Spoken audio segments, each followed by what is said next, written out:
Welcome back. We have a amazing guest today. You are here with Coffe Iman, and we have Miss Teasha. Teasha is the runner and the host of Tea with Teash Podcast.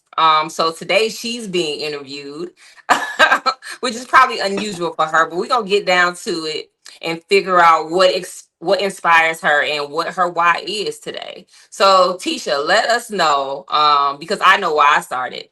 Yeah. Why did you start? Why was this a passion for you to pursue actually interviewing and sharing other stories? You know what, with me, it's pretty cut and dry. When I was a little girl, like, I have a really big mouth. I love to talk to people. I love to get stories. I love to ask questions. Anyway, but when I was younger, when Sally, Jesse, Raphael, Oprah, Geraldo, all of them were on, I would always, as soon as they go off, I'll go in my room, set up all of my toys, get my mic out, and here I am interviewing in my room. So pretty much I have my own little talk show thing going on. Like I said, I was a real big talker when I was younger, and I am now. I'm always excited and infatuated with storytelling. I love the art of storytelling, just to get somebody else's reasoning, where they're going, where they've been, what they're doing now, why they want to do it. And I feel like it's just so exhilarating to me to amplify voices. And that's pretty much the beginning of Tea with Teash. I was every bit of maybe about 7 years old when the game kicked out for me. But I said, you know what? I'm going to just let life keep it moving. And then now we ready, girl. We're almost 3 years in. Okay. I mean, I can appreciate that.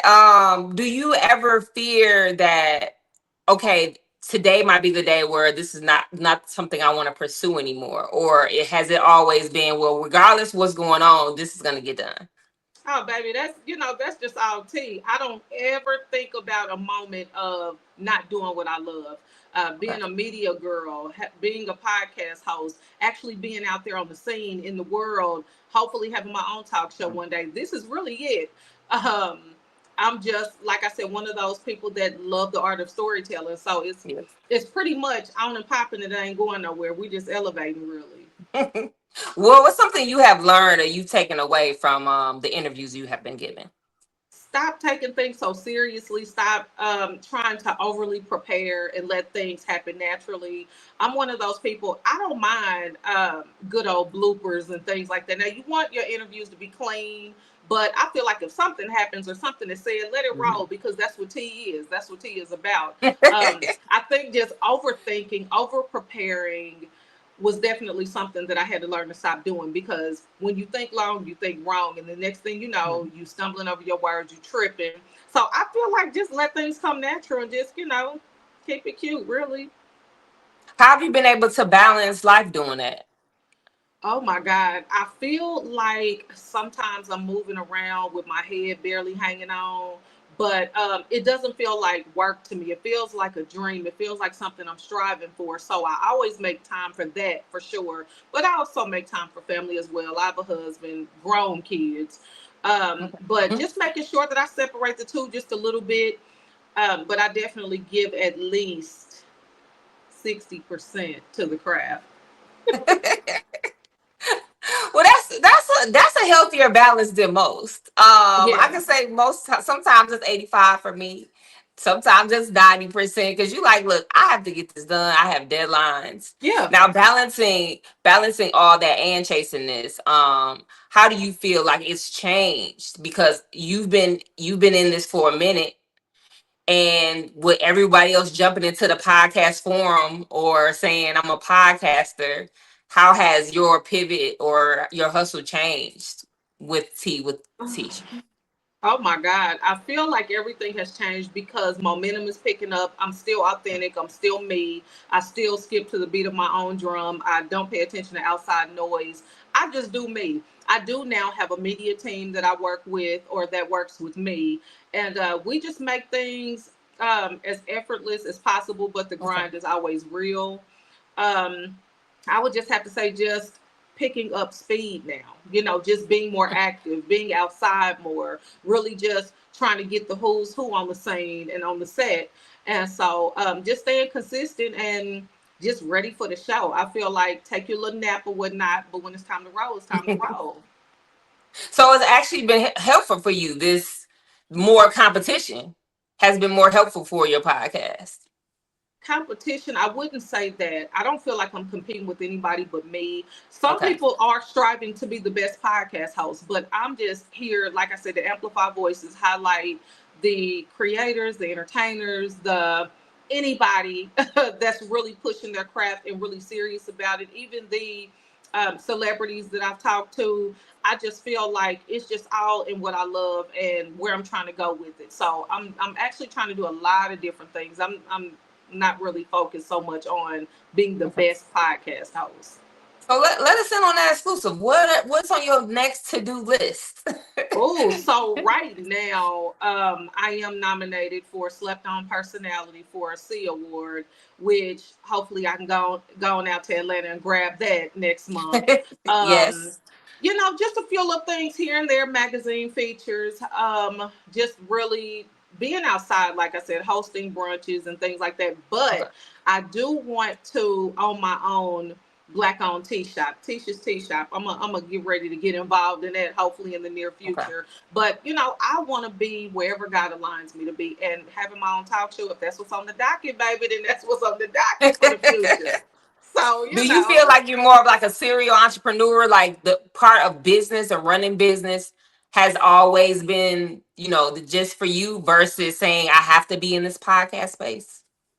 yeah, girl. Like Okay. like I said, I'm one of those people with a big personality. I have a lot to say, but there's also a lot of things that I want to hear as well. So I just feel like I'm in a roundabout girl, just trying to take baby steps, if you will. But I really just want to take over the world one brick at a time. So And if you had that, I would say like somebody came and said, okay, Tisha, this is whatever you want to do today, your wish is granted. Where do you see that movement going into? Because I mean, you named a lot, and yes, having everything would be great, but what would that look like ooh, for you? what it would look like for me is having my own talk show. Okay. Having my own talk show where we just tea, good tea, obviously, but I want real Mhm. tea, raw tea. I just want to be, like I said, where I'm aligned to be. I want the stories, I want the scoop, but I also want to assist those that are not able to speak out and speak up. And I Okay. want to provide that confidence, that motivation to tell them, hey, we talking up over here, because some people need that push.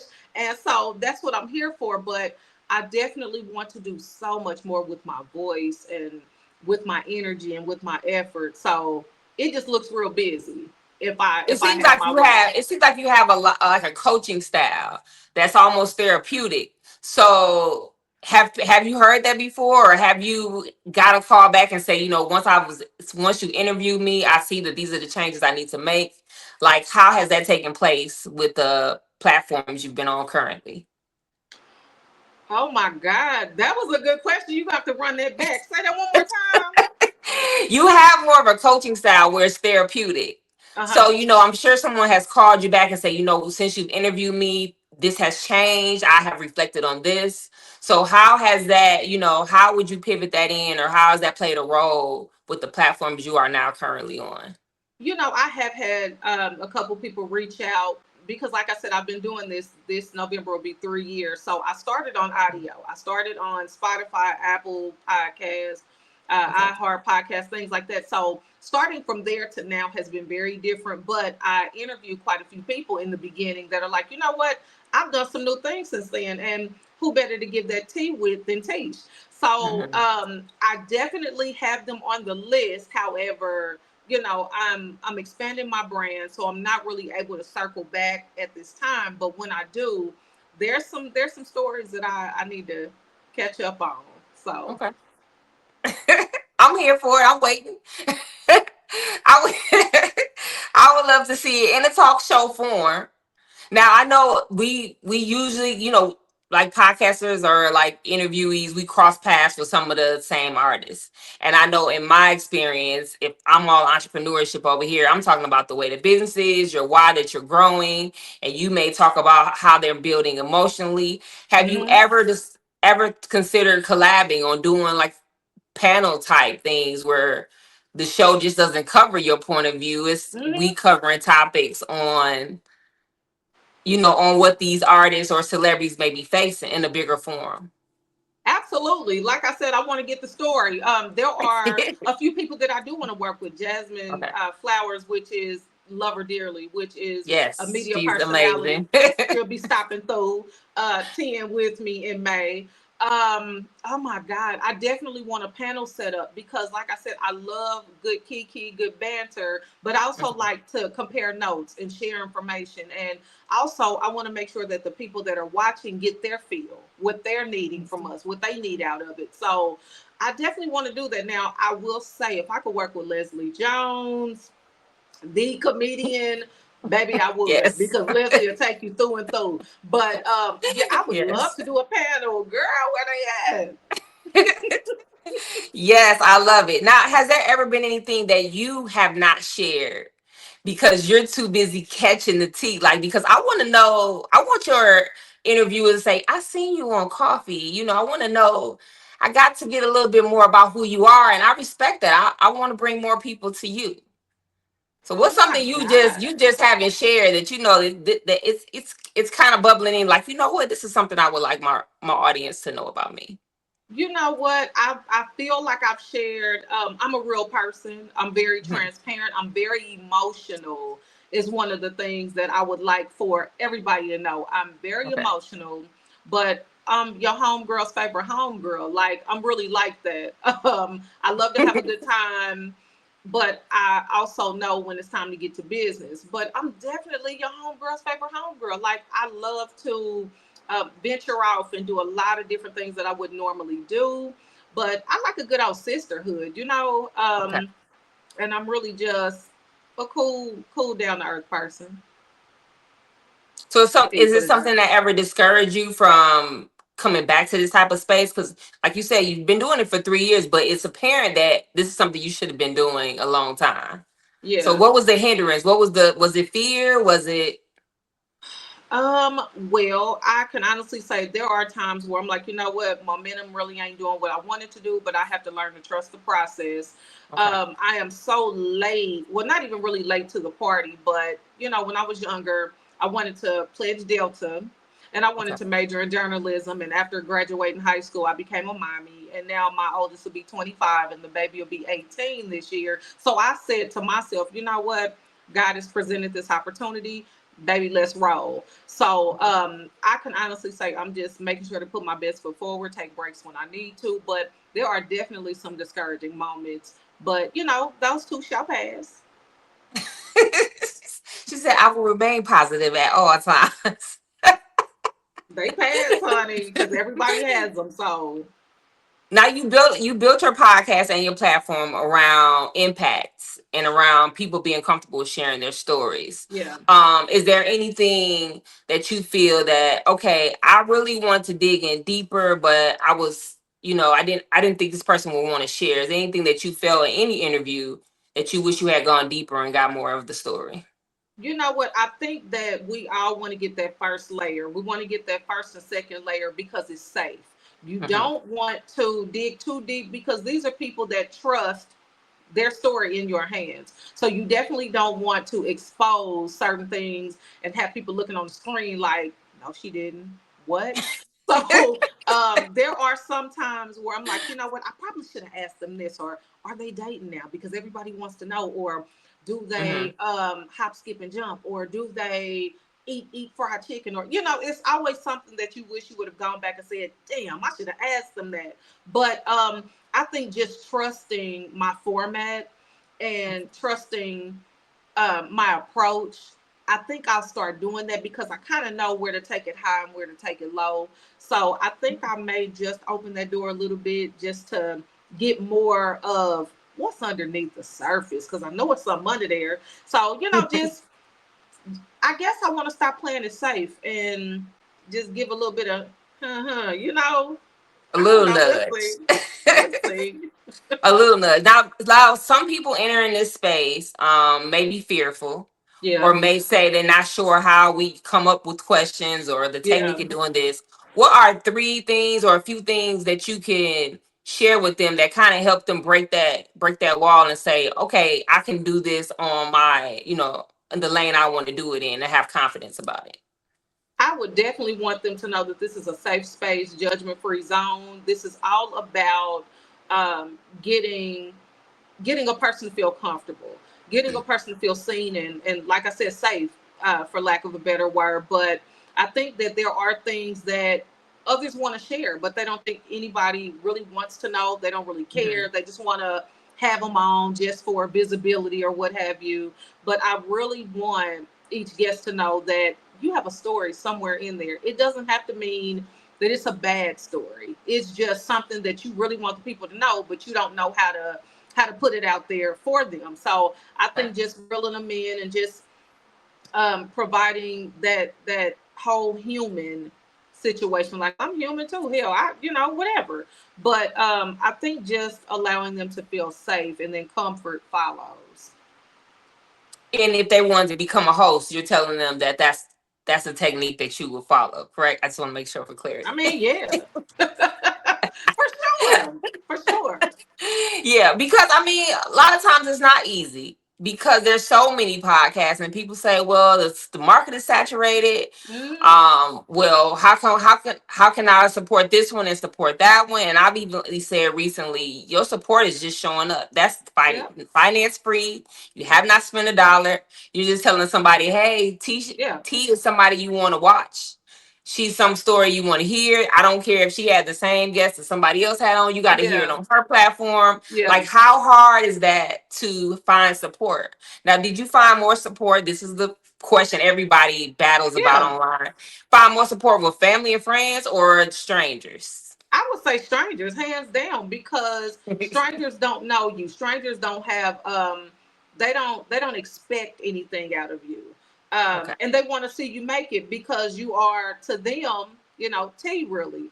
I feel like a lot of people that you know are afraid that you may plateau and never come back down. I don't really know nothing about it, but I just feel like people that don't know you have the utmost respect for you and your craft because they watch you, they see how you move, and you are a joy for them to listen to. Like personality is everything. I'm big on your vibe is your tribe. So whoever loves the authenticity of what you bring, can't nobody do you better than you. So it could be 8 other podcasts that have the same situation, the same vision, but nobody can spin a story like you.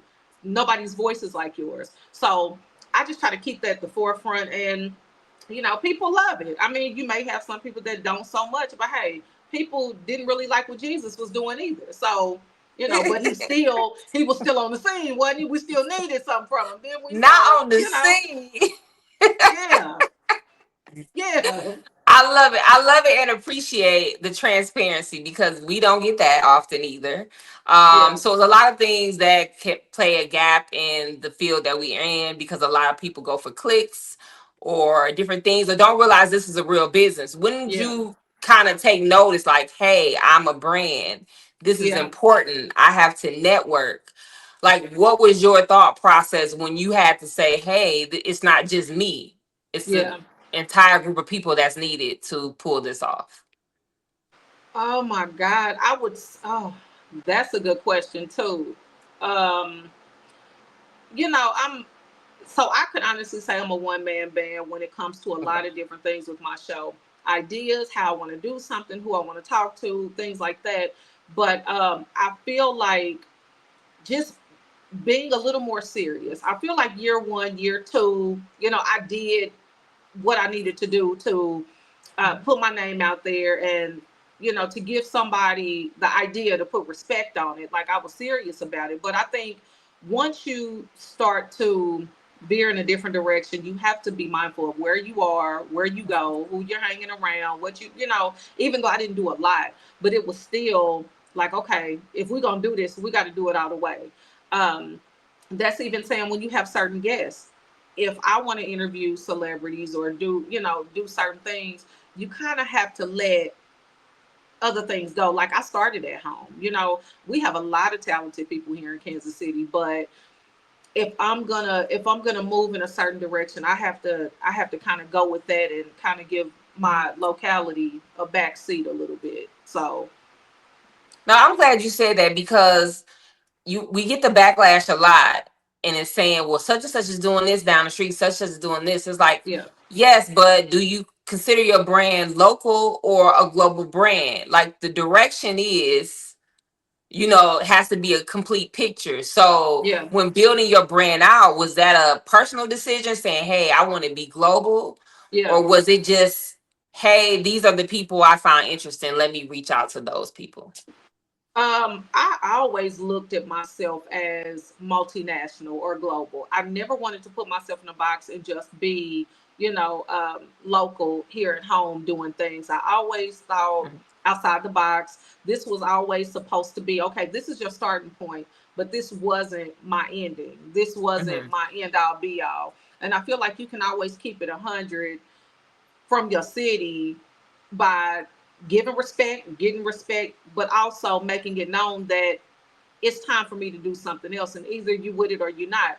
Like, for example, Marco Summers is from here. Funny Marco is what they call him. Sly Mm-hmm. Huncho. There's some amazingly talented people that are from here. And, do they reach back? I don't know, because I don't reach. But the point is you start at home, you show love, but your vision and your craft deserves something much bigger. And I think we Mm-hmm. all have that idea in mind that you start at home, you love home, but that's not where you're supposed to stay. Yeah, that's good advice. Now, here, I love to have people share quotes because one thing that can help you through that day